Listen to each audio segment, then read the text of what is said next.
Hello दोस्तों, हमारे channel कहानी कुंभ में आपका एक बार फिर से बहुत बहुत स्वागत है। तो चलिए हम आज की कहानी शुरू करते हैं। आज की कहानी है, इज्जत से रहना है तो अपनी ससुराल अपना घर कभी नहीं छोड़ना। चाची की बेटी मीना विदा हो चुकी थी। सुबह के 8 बज गए थे। सभी मेहमान सोए थे।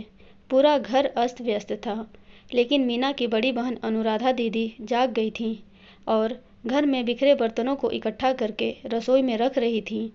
अनुराधा को काम करता देख रागिनी, जो उठने की सोच ही रही थी, ने पूछा, अनु दीदी क्या समय हुआ है? 8 बज रहे हैं। आप अभी से उठ गई? थोड़ी देर और आराम कर लेती। बहन के ब्याह में आप पूरी रात जागी हुई हो। 4 बजे सोए थे हम सब। आप इतनी जल्दी जाग गई? कम से कम 2 घंटे तो और सो लेती। अनुराधा मायूसी हंसी हंसते हुए बोली, अरे हमारे हिस्से में कहाँ नींद लिखी है।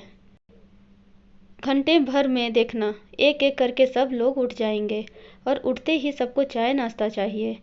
यह जिम्मेदारी मेरे हिस्से में आती है। चल उठ जा, सालों बाद मिली हैं, 2-4 दिल की बातें कर लेंगी। बाद में तो मैं सारा दिन व्यस्त रहूंगी। अभी मैं आधा घंटा फ्री हूँ।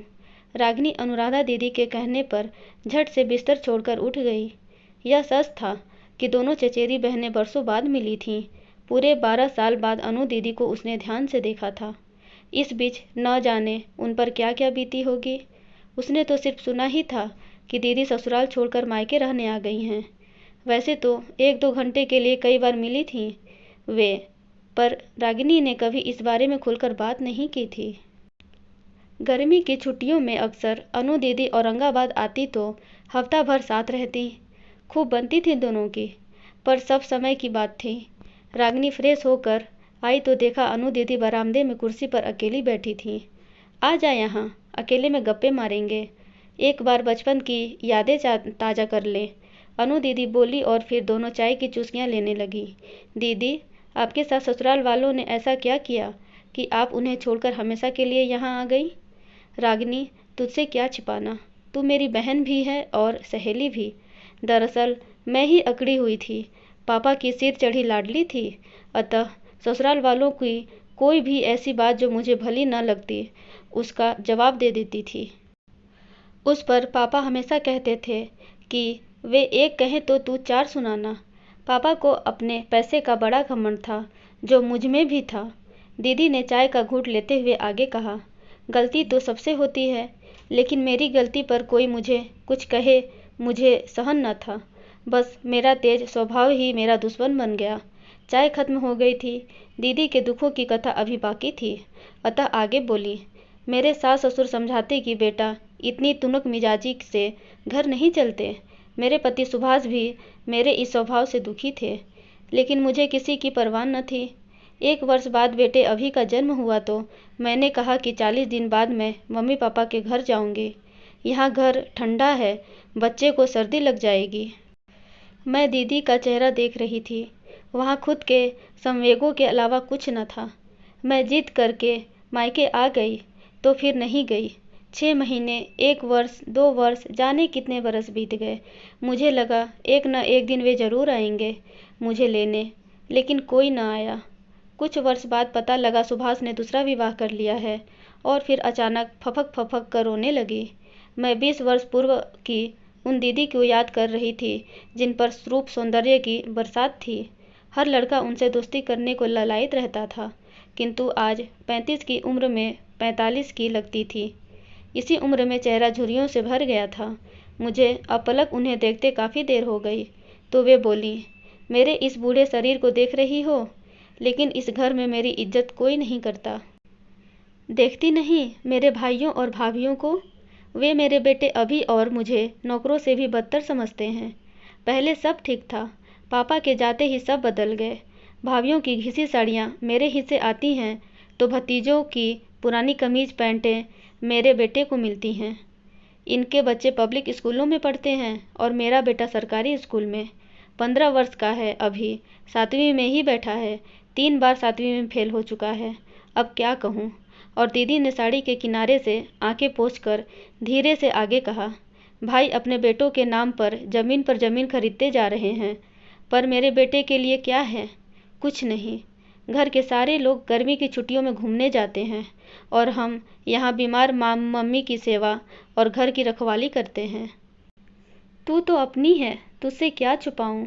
जवान जोड़ों को हाथ में हाथ डालकर घूमते देखती हूँ तो मन महसूस कर रह जाती हूँ। मैं दीदी को अवाक देख रही थी, लेकिन वे थकी आवाज़ में कह रही थी, रागिनी, आज मैं बंद कमरे की वह पक्षी हूँ जिसने अपने पंखों को स्वयं कमरे की दीवारों से टक्कर मारकर तोड़ा है। आज मैं एक खाली बर्तन हूँ जिसे जो चाहे पैर से मारकर इधर उधर घुमा रहा है। आज मैं अकेलेपन का पर्याय बनकर रह गई हूँ। दीदी का रोना देखा न जाता था, लेकिन आज मैं उन्हें रोकना नहीं चाहती थी। उनके मन में जो था उसे बह जाने देना चाहती थी। थोड़ी देर चुप रहने के बाद अनु दीदी आगे बोली, सच तो यह है कि मेरी गलती की सज़ा मेरा बेटा भी भुगत रहा है। मैं उसे वह सब न दे पाई जिसका वह हकदार था। न पिता का प्यार, न सुख सुविधाओं वाला जीवन, कुछ भी तो न मिला। सोचती हूँ आखिर मैंने यह क्या कर डाला। अपने साथ उसे भी बंद गली में ले आई। क्यों मैंने उसकी खुशियों की खिड़की बंद कर दी। और फिर दीदी की रुलाई फूट पड़ी। उनका रोना सुनकर 2-3 रिश्तेदार भी आ गए, पर अच्छा हुआ जो तभी बुआ ने किचन से आवाज़ लगा दी, अरे अनुराधा, आ जल्दी, आलू उबल गए हैं। दीदी साड़ी के पल्लू से अपने आंसू पोंछते हुए उठ खड़ी हुई। फिर बोली, देख, मुझे पता है कि तू भी अपनी माँ के पास आ गई है, पति को छोड़कर। पर सुन, इज्जत की ज़िंदगी जीनी है तो अपना घर न छोड़, वरना मेरी तरह पछताएगी। अनु दीदी की बात सुनकर रागिनी कर्तव्य विमूढ़ हो गई। यह एक भयानक सच था। उसे लगा कि उसके और उसके पति के बीच जरा सी तकरार ही तो हुई है।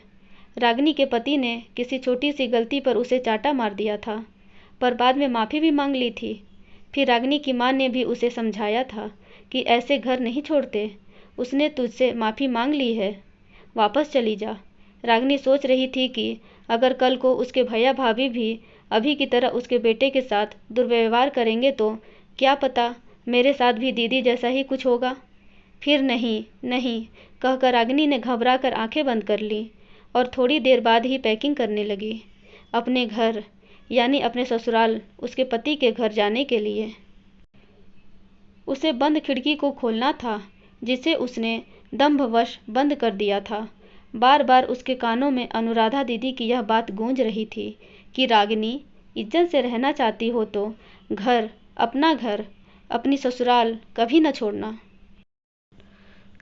दोस्तों, आपको ये कहानी कैसी लगी प्लीज़ कमेंट में बताइएगा और ऐसी ही रोचक कहानियाँ पढ़ने और सुनने के लिए हमारे चैनल कहानी कुंभ को लाइक, शेयर एंड सब्सक्राइब ज़रूर करें।